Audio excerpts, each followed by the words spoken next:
Doncic wins the game at the buzzer. The More Better Podcast.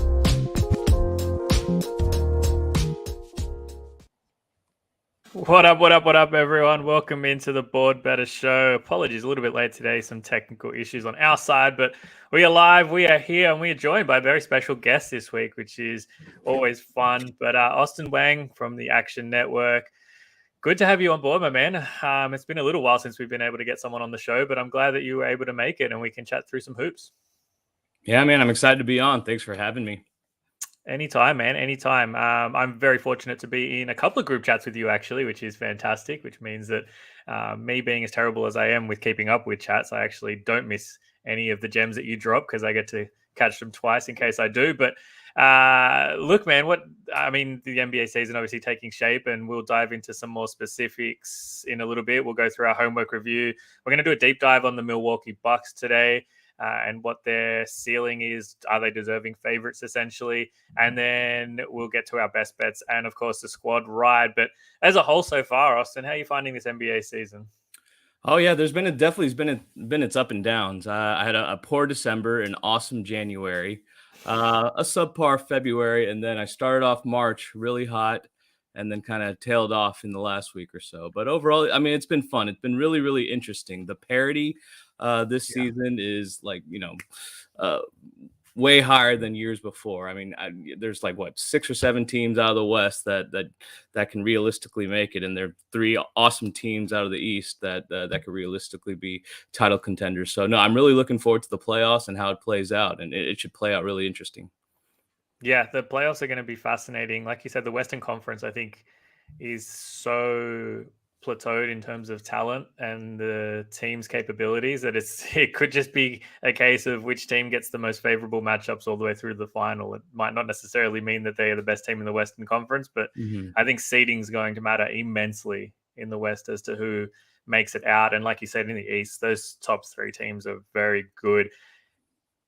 Without knowing, obviously, who comes through the East or West, are you confident in saying that the NBA champion will be from the Eastern Conference, just given how consistent those top 3 teams are? Yeah, that's where I'd have to be leaning. There's just not one team in the West that stands out to me as above and beyond any of the 3 teams in the East. And those 3 teams have just displayed such excellence throughout the entire season. It's hard for me to see a team out of the West winning it with those 3 teams in the East being as good as they are. I think as well with the West that to get out of it, you're probably going to have to go through multiple 7-game series. And like we saw last year with Boston, that catches up to you by the time the finals comes around. Yeah. And I think that's going to be a pretty important factor as well when you look at the matchup, whoever it is at the end of the day is the last 2 teams standing. But Let's dive into today's stuff. Let's start off, obviously, with our homework review, as always. And look, I mean, the last couple of homework reviews that we've had have come to fruition pretty well. We faded Sacramento at the perfect time. They're 0-2 ATS since we started that. I actually think that there's value again on fading them today, but we'll get into that a little bit later. Last time out, we jumped on an overs in Cleveland. That cashed. I think there's still going to be a path for that to be profitable, especially their team total overs at the moment. But I think one thing I wanted to touch on really quickly is these tanking teams, especially the bottom 4 teams, Charlotte, Houston, San Antonio, Detroit. They're getting obviously some ridiculously high spreads. Today, we've got Detroit at plus 15. We saw San Antonio catching 19 in Milwaukee the other night. I think on the road, it's obviously going to be near impossible to back them. But if we're getting these super inflated spreads at home, I think that there's value to be had on these teams. Not necessarily because they're going to be coming out to try and win these games, but I think that they can be feisty enough down the stretch that there's going to be a lot of value on these bottom feeders in front of their home fans, largely as well, because their hard work for the season is done, Austin. They wanted to lose games. They've lost enough games that they are... No, there's no doubt that they're going to be sort of the bottom 4 teams, and the bottom 3 specifically are going to have the highest lottery odds that they can get. So, I don't think the impetus is there to lose as much as it was, especially on their home floor. So I'm going to probably be taking some pretty ugly positions on some of these really bad teams at home. What do you make of that going forward? And do you think that there's an avenue there, especially first half before they really start to pull the plug when you're catching these really, really high numbers?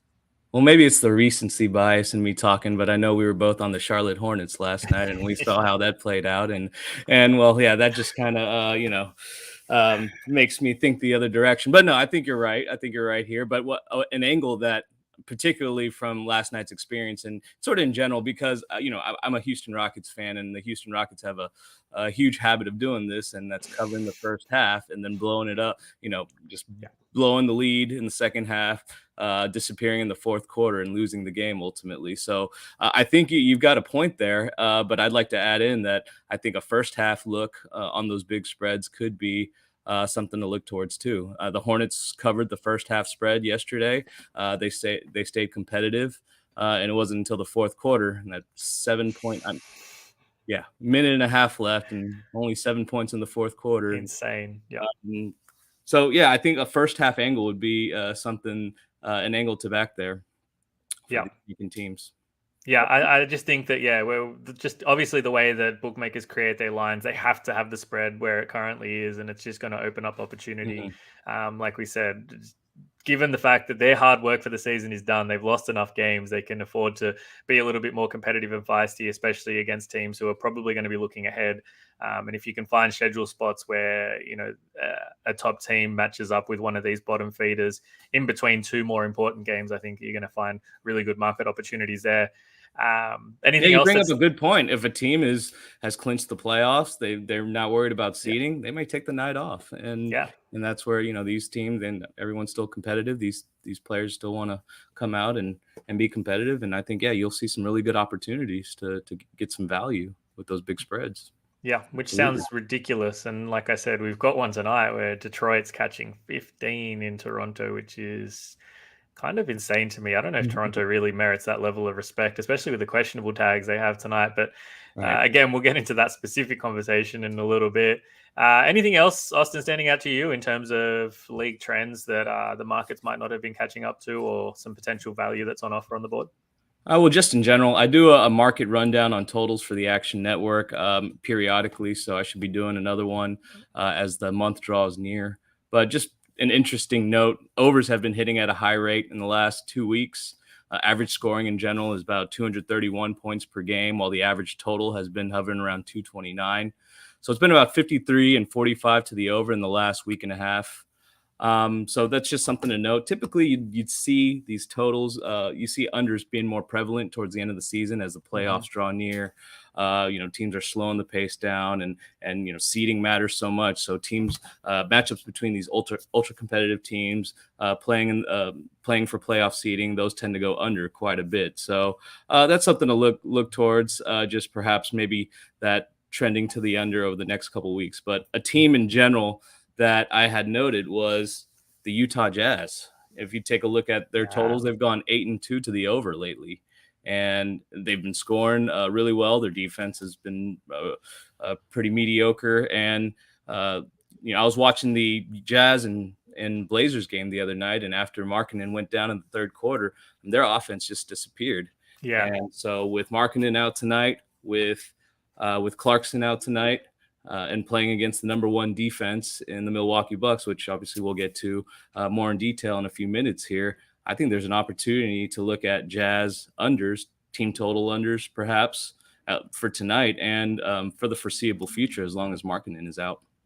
I like that a lot because, like you said, when Markkanen off the floor, I don't think the market is properly going to adjust to just how bad the offense actually is. And if you look at some of the specifics, I mean, they had that really good game against the Kings where he sat and, they came out all guns blazing, etc. But if you look back at that game, some of their metrics, their effective field goal percentage was not good.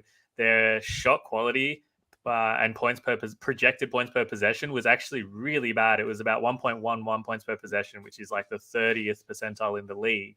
So they absolutely kind of overachieved in that one game sample size, which I think has provided even more opportunity now, where the books are probably going to be a little bit too hesitant to overcompensate and drop that number too far down, knowing that they're probably still going to get enough action on the overs anyway to balance their books. So I'm fully on board with that. I think that a Jazz team total under or a full game under in Utah games going forward, especially if Markkanen isn't available, is a really good look. And like you said, it could be starting tonight against the Bucks as well.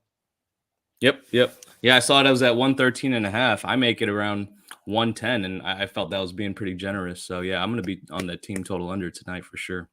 Yeah, I have a look at that total. I mean, my full game projection for that game was 235 with Markkanen in, and so if I adjust it, yeah, I'm absolutely going to be probably around that 230 mark, which is comfortably below where it is. I mean, we've already seen some oversteam there, and with the Bucks, I mean, they're in Denver up next, so they have bigger things to sort of worry about, if you will. We might get a first half scoring explosion from them, and then you see them really sort of take their foot off the gas in that second half. So maybe a live entry point as well for those that want to look at that one. But let's get into, speaking of the Milwaukee Bucks, let's take a look at them specifically as our scouting report for today. I mean, they're the number one team in the NBA. They've been on an absolute tear since the start of the calendar year. A lot of people now kind of unanimously in the media, it seems, establishing them as the title favorites, and I guess understandably so. But if you look at, I think, some of their offensive ratings and metrics, they're not particularly great. I mean, they obviously rely on a very, very good defense, and they play a lot of up-tempo basketball that allows them to score in transition. And obviously, when you have someone like Giannis in transition, you're always going to be extremely efficient in terms of the points scored and, the shot qualities that you're getting as well. But that half-court offense has been sort of bottom half of the league the entire season, remains there still. Do you think that is going to be a concern when we get to the playoffs and things really slow down? And we've seen in series gone by where that offense in half court sets can get really stale sometimes and just overly reliant on Giannis. And is that a concern for you going into the playoffs, or do you think that this team is absolutely deserving of being favorites, and that they will figure it out one way or another when that comes? Well, all signs point to yes, that they are the favorites to win it all. I have them at the top of my power ratings, with them being 6 points better than the average team. And, of course, right behind them are the 76ers and Celtics. So back to our point of the how insane the Eastern Conference is. But I think this team is extremely well-rounded. And to your question about how if we can trust their half-court offense come playoff time, I think it all really depends on the health of Chris Middleton. Using last year's playoff run as barometer, he was not playing, and without him, it's mainly Giannis barreling his way to the rim, and in the playoffs, he's going to get beat up and worn down. But Middleton has the ball handling and the playmaking ability, being able to draw double teams, run pick and rolls with Giannis, and I think his presence just makes everybody better. So I took a look at the season-long numbers. You see that they're ranked 17th in offensive rating for the entire season. Nothing to write home about, obviously. But since Middleton returned on January 23rd, the second time around, the Bucks are 6th in offensive rating since that date. They've gone 23-3. Their effective field goal percentage is 11th for the season, but second since that date that Middleton has returned. So I think we can trust them as long as everyone is healthy. I think they've got a deep bench. They've got 3 guys coming off their bench that could be bona fide starters on other teams, and Portis, Ingles, and Crowder. So yeah, I think that they are deserving of those title favorites. I think the only concern I still have, I mean, I completely agree that Middleton's impact is going to be paramount into their success and whatever it is that they achieve this season. But even looking at that sort of time frame that you mentioned, their adjusted offensive rating still 12th in that time frame. And you look at the strength of schedule that they've played in those games, offensively 26th in the league. So they're catching a lot of teams in good spots where they're either at a rest advantage or opponents are missing key players at the defensive end.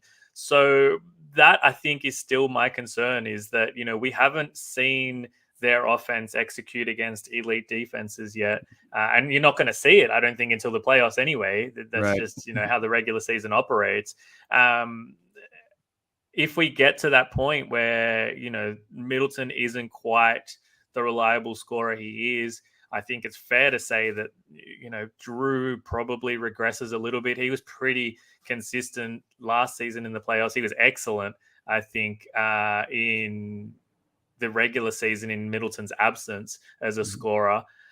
But, how much can we trust these role players really to be sort of more than, I guess, the sum of their parts, where if we get into a 7-game series, let's say with the Boston Celtics, who we know can space the floor 5 out, can literally shoot the lights out on any given night, is this offense going to be able to do enough? Because I think that's kind of the Achilles heel still, is that as good as their defense is, it's the perimeter where they are a little bit susceptible to being caught out. And I think that's obviously by design. That's always been a Budenholzer thing. But, is there a reason to believe that matchup wise, they might still come undone against a high scoring offensive team as good as their defense is?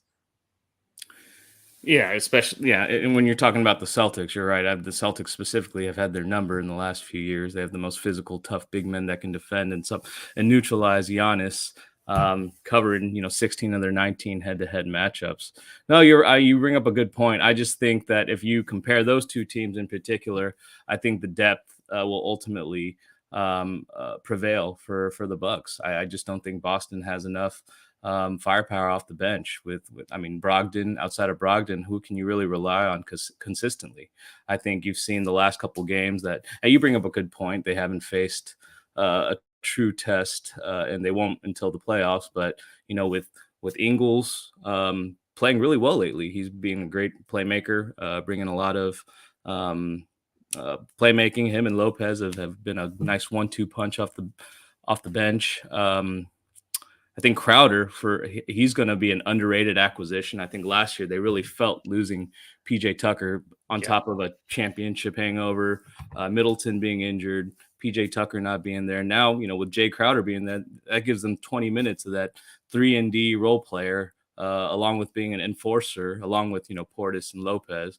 He's fresh. He's healthy. He's only played 11 games so far, and he hasn't had to go through the grind of a regular season. I just think ultimately they're not going to be worn out as much as they were last season, and I think that's going to really make a difference here in the playoffs.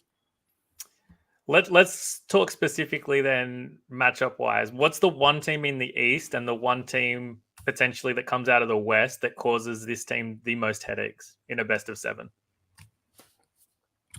Well, I think it's the Celtics in the East. They've had their number. I certainly don't think the Bucks want to face the Celtics. I just think if it comes down to it, I think they could prevail.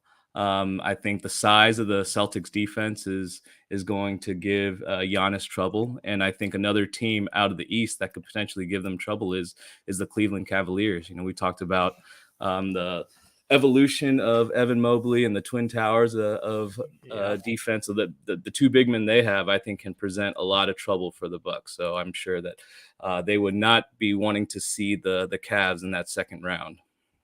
Yeah, I think that's the worst possible path, is if they have to face the Cavs in a best of 7 and then face Boston in the conference finals after that. I think they might be in a little bit of trouble.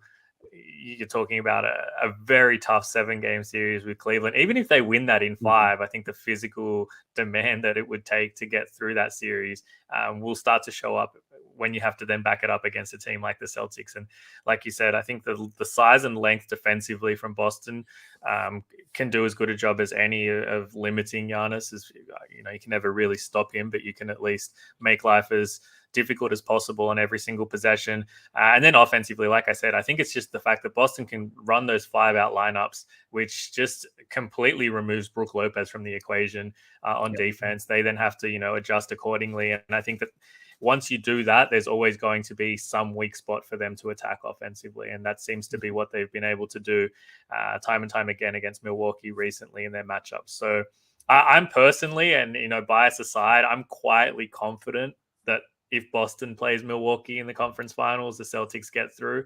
and I would probably take decent position on them. What price would you need the Celtics in a best of 7 against Milwaukee to take them? Oh, I'm not sure. I haven't thought that far along yet. I mean, it's even. It's very much even If to me. we're giving you plus 105 on the Celtics to win that series, is that enough? Probably a little more than that. Maybe like a plus 110, a plus 115 would have me thinking. But yeah, like I said, it's really close. Yeah, that's very fair. And what about coming out the West? What's the one West team you think poses the biggest matchup problems for Milwaukee? Because I do still think that if the Bucks come out the East, I think they win the NBA title. But if there was a team that's going to cause them the most discomfort, who do you think it is? You know what? I have to really dive in and think about it because I'm still struggling to see who's going to come out of the West. I think it is such a tough. I mean, I think the Warriors obviously would present just with their championship experience and the ability to, like you mentioned, have 5 out and have so many shooters on the floor for the Bucks to overwhelm the Bucks defenders. That's the obvious answer there. And but yeah, healthy Suns. Healthy Suns, yeah, healthy Suns. Yeah, for sure. I think that's the obvious answer too. I think healthy Suns would be the only one I would go with. I just keep forgetting because Durant's been out and we haven't seen the healthy Suns play together for very long. Yeah. But yeah, that's certainly the that would present the most trouble for the Bucks. I think it'd be the only one. I think that they would get through a Warriors series pretty well from a matchup perspective. I just don't think, as good as Golden State can be, and like you said, the problems that they might cause offensively, I don't think they can stop Giannis in any way, shape, or form. And once they have to start gravitating too much towards him, then it just opens the floor for everyone else. And like you said, the depth I think on that team will really come to the fore in a series like that. So yeah, I'm all in on an Eastern Conference winner this year in the NBA. Basically, once the time comes, I don't think that there's going to be a matchup where I sway heavily the other way, unless Phoenix figures things out in an insane way, where they are healthy and on the same page, basically.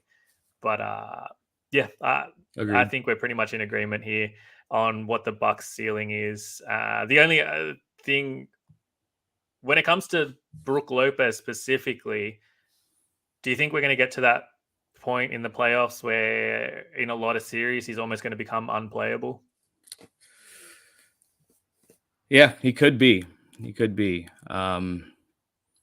I do think that when the game slows down, I try to forget how was his effectiveness during the Celtics series last year? Not good. Not good. They ran a lot of high pick and roll action to pull him out of the paint and then forced a switch. And, every time Tatum or Brown got the switch on him, it was basically just straight to the basket. So I just, that specific kind of play calling just instantly comes to my mind when I think of the Boston series and when I think of Brook Lopez in the playoffs, that, other teams can probably try and run something similar to that as well. Yeah, similar with Steven Adams and the Grizzlies. Exactly. Rudy Gobert issues, all of those issues, that teams sort of figure out in the playoffs. So yeah, I think that's where their depth is going to come in handy. Playing guys like, Portis. Exactly. Yeah, that's and you can run Giannis at the 5, right? It's like the guy is just so versatile and unbelievable at that end of the floor that they can figure things out matchup to matchup, I guess, specifically. But yeah, I think we agree that the Bucks are probably our deserving favorites. I think the only Achilles heel is going to be that half-court offense for them in a series specifically, with a high-scoring, high-octane offense in return, like the Celtics and, like you said, possibly like the Warriors if they get there again. But let's dive into today's card, man. Let's have a look at our best bets. It's a massive card. I don't know what your slate looks like. I've actually got a pretty small one for today, to be honest, given the number of games. I've just got the 2 bets. I'll run through my 2 really quickly because they won't take too long. But I'm on Detroit, Toronto under 226. That's currently at 224, I believe. 223.5 in some places. It might bump back up if Toronto get Gary Trent Jr. in, Scotty Barnes in, Precious Achiuwa in. Maybe it gets back to this number. But I still have it at 222 personally. So I still have a little bit of value on the under there. I don't think we get a back and forth game here. We obviously know that Dwayne Casey seems to coach his guys very well in this matchup for reasons I guess we could speculate on. But do you have any position on this game, or do you see it differently to what I've got? No, I actually had it at 223. I was eyeing the under. I didn't get there with the under, but I was either looking at the under or a Pistons team total under. That seems to be a profitable proposition here since they've shut Bogdanovich down for the season. There's just no one to score for them. Yeah, exactly. Especially, like we said earlier, especially on the road. These bad teams on the road, they're not going to produce a whole lot offensively and scoring wise. The only other one I've got for today is a really uncomfortable position. It's my big position as well, just to make it even better. Phoenix, Sacramento under 239.5. That is brave. You're brave. that is still sitting at 239.5 at the moment across the board. I think it probably comes down maybe a point or two by tip off, but largely, I still have Sacramento's offense due for some regression. We've seen a little bit of it, but I do think it cools off a tad more towards the mean. They've been overperforming even their season metrics, which are obviously the best in the league in that regard. Phoenix's offense has just looked really stale without DeAndre Ayton there, obviously without Kevin Durant. But when you don't have Ayton as well, it makes it really tough in terms of what CP3 and Booker can create in half-court sets without his pick-and-roll action. Bismack Biyombo, Jock Landale, not anywhere near the level of threat, especially vertical threat that Ayton poses there. So their offense has been terrible lately. I think it still projects to be below league average until they at least get Ayton back. Their defense is still steady enough. And ultimately, I think as well, just from a pace projection standpoint, Chris Paul being able to kind of captain the ship a little bit in a game like this, understanding that you don't want to get in a shootout with Sacramento. You want to try and control pace as much as possible here. They've got another game on deck tomorrow as well. So the last thing they want to be doing is running the floor, especially given that they are already shorthanded. So for me, I came out at sort of 233. So I was well below market here in terms of my projections at fair price, but it's not going to be comfortable. I mean, there's every chance that, we get 3 really good quarters, but then we get like an 84-point quarter that completely just blows this thing up, because that's just how these teams play. But what about you on this game? Have you got anything, or are you just staying away from it? Yeah, I looked at my numbers just now, and I'm around 234 there, and I completely agree about Bismack Biyombo. Every time I see him as a starting center, I'm thinking offense down, defense up, pace slower. And you make a great point about Chris Paul slowing down the pace, not wanting to get into a running against the Kings. So no, I think you make a really great case for the under there. I do see that 84-point quarter potentially happen in the second quarter when they sit Bismack Biyombo. They off the court, and exactly. They'll put like Torrey Craig at the 5, and next thing you know, we've just got a track meet of the game. Yeah, exactly. Yeah. So no, but I'm with you. My numbers agree with you. I think they're just bookmakers are forcing bettors to pay a premium to bet on the over here for these Kings games, since they've been hitting at such a high rate. And so have the Suns. Even though Ayton has been out from a over under standpoint, they have been overs still have been hitting.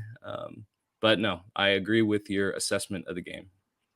That's all I've got, actually. Just those 2 games on this big slate. I haven't bet anything else. The only thing I'm eyeing, I might grab position on the 76ers. I think Embiid's going to go. I kind of want confirmation on that, though, before I pull the trigger, because otherwise I don't think they're a prayer of staying inside this number, because that's the one matchup, obviously, that the Warriors are going to struggle with immensely. But even if Harden sits, if Embiid goes, catching a 5 is just too many points. With Harden and Embiid in, I basically make this close to a pick. I think I had Warriors -0.5, -1 off my numbers. So I'm more than happy to grab a couple of possessions essentially here with the 76ers. That's the only one I'm eyeing off. Have you got anything in that game already, or are you staying away from this? No, I'm staying away from it. Those are one of the ones where the line was way off my projections, that I was just going to wait for the announcements on whether or not Embiid and and Harden are going to play. Have they announced Harden out yet? Not yet, but so the last update we got was Harden did not go through shoot around this morning. Right. Embiid did go through shoot around, so I don't know. I think one of them plays, one of them sits. It would make sense that it's Embiid in, Harden out, but yeah, we'll have to wait and see. So I haven't gotten involved in that one, but Sixers is the lean. What are the bets you've made for today, my man? On the other hand, yeah, I'll get to that in a point, but yeah, Embiid's also looking to, for MVP contention there. So especially in these games carry more weight whether you like it or not. Unfortunately, from that perspective, that all eyes are going to be on the game. It matters immensely, and if you want to be in the spotlight, you want that MVP. These are sort of the games where you need to ball out. Yep, exactly. So for my bets, I played the Bulls early. I got -2.5 this morning.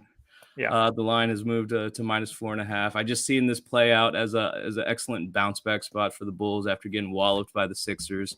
I see it as a letdown spot for the Blazers after the big win against the Jazz. It just seems like Blazers appear to be punting this game, calling it for the season. Simons is out, Nurkic is out, Lillard is on. Seems like he's on the wrong end of that equation as well. The Bulls defense has been ferocious, and I know DeRozan out is not ideal, but who needs him when you have Patrick Beverly, who's been going nuts? If he's going to score, 14 points in a row for you in a quarter, I think they're going to be just fine scoring the basketball. Most teams are just fine scoring the basketball against Portland anyway. It doesn't really matter who's on or off the floor. But all things considered, I mean, it does look like Lillard might sit. Just the fact that he's even popped up as questionable suggests he's probably not going. In which case, Portland team total under. Yeah, I mean, we're talking about a very good Chicago defense, adjusted defensive rating of 7th in the NBA. At under 109.5, I don't see how Portland scores 110 points in this game, especially given that it'll probably be a slow-paced half-court affair, right? Yeah, no Simons, potentially no Lillard. I'm with you there. Yeah, -4.5 makes me a little more uncomfortable on backing them. I like my 2.5 position, obviously, but yeah, I think the better angle to tackle there with Lillard potentially being out is the team total under for the Portland. So yeah, I think I'm going to get there with that. Yeah, I might join you on that one as well if there is confirmation he's out. I'd even be willing to go down to like 107.5 if he's out. The impact he has on this offense is insane, and how bad they are when he's not on the floor. Anything else you've got lined up that you're already on? So since we already talked about it, we talked about the Jazz trending under, and we talked about how great the Bucks defense is. I'm going to get there with the Jazz team total under.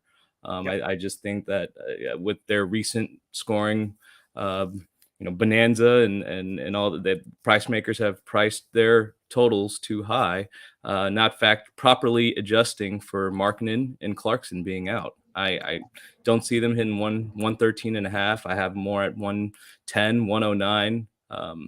So I'm going to be taking the Jazz team total under there. Yeah, I'm going to be involved either in that or a full game under. I'm just going to wait for the market to settle a little bit. We're still getting, shaded towards the over on a 236. So I haven't rushed to jump on board there.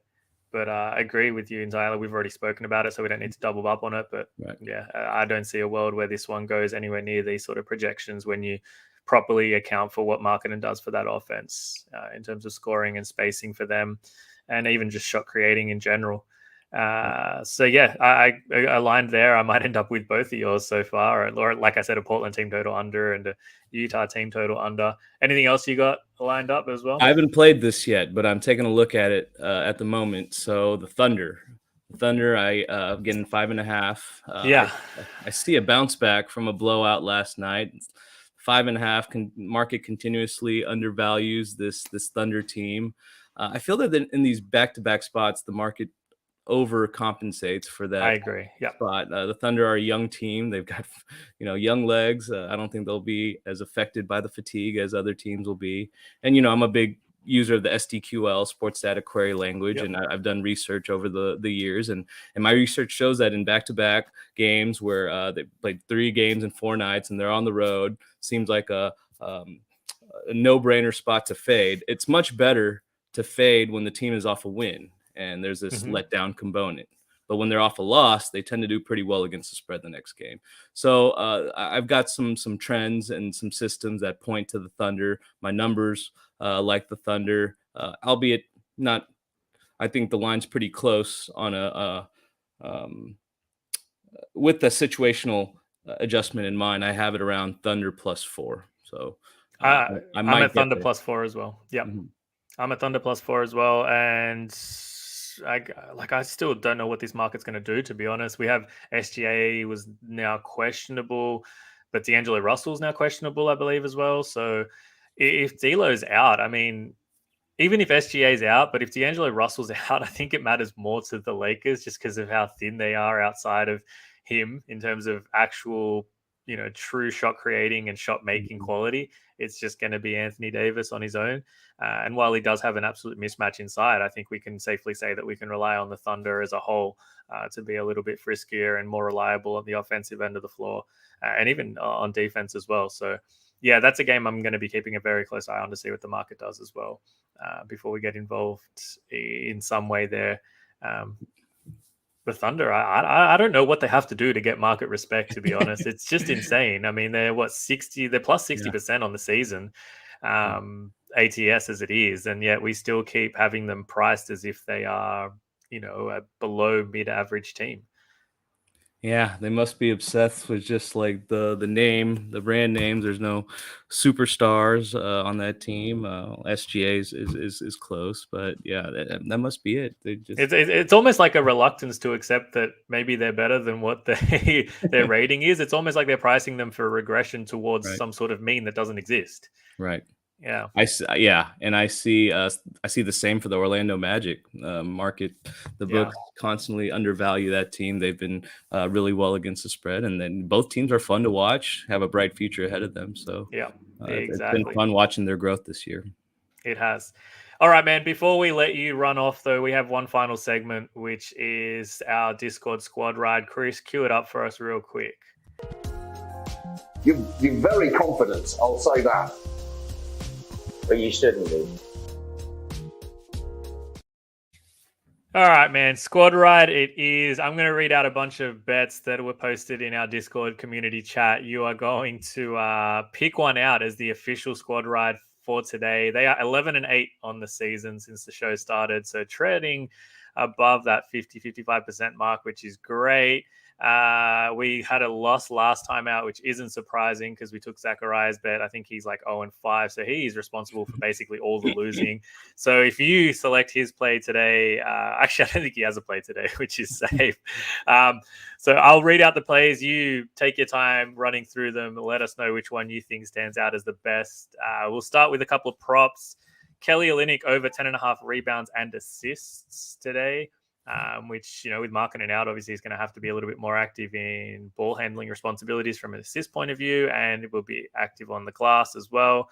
I like that already. So yeah, I think I don't even have to read any more either. That just makes too much sense. We've also got De'Aaron Fox over 1.5 3-pointers made as an option, and then a couple of first quarter plays. Milwaukee Bucks -2.5 first quarter.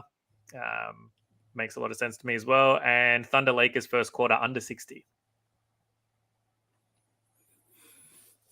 you know what? So I have to choose between those four. Is that Those what are it the is? four. Yeah, man. You Okay. pick the best one, and that's going to be the official squad ride. We're all going to ride it. Let's go with Olynyk.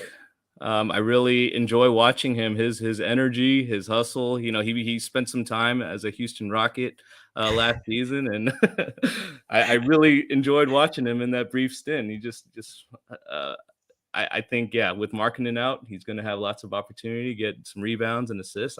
Let's rock with that one. Yeah, I think he's just going to have the ball in his hand a lot more. They'll run a lot of DHO off of him as well, so those assist potentials will be high. I like that as well. Let's roll. Let's roll with that game. So again, we'll be focusing on the Milwaukee Bucks Utah Jazz game. Kelly Olynyk over 10.5 rebounds, assists is the official squad ride for today. Let's see if we can boost this one up to 12-8 on the season. But Austin, I appreciate you jumping on, my man, taking the time to chat some hoops with us. Apologies, we were a little bit delayed in getting going. But for anyone who, for whatever reason, hasn't come across your work, take a quick second to let them know where they can find all the stuff that you do and write about. Sure. Yeah, I write for the Action Network. I've been a contributor for them for 3 seasons now. It's crazy to think about that. But yeah, it'll ramp up here in the next couple weeks with the playoffs starting. I do game previews for them, and I also do a periodic totals market update. So that should be coming out pretty soon. I also have a Dub Club newsletter where I release plays and write-ups, thorough write-ups as well. So check that out in my, I have the link in my Twitter profile. So that's where you can find me. If you haven't already, the Twitter handle is right there on the screen at @awang_HTX. Definitely give our man a follow. Like I said, thank you again for taking the time, man. And hopefully we have a very profitable day amongst us. I think there's going to be a lot of crossover as well on plays once I do end up finalizing my card for the day. But everyone in the chat, appreciate you guys as always tuning in. I will no doubt cross paths with you guys in the Discord. Good luck to everyone listening with all your bets for today. We'll be back next week for a couple of shows. So we will see you and chat to you then.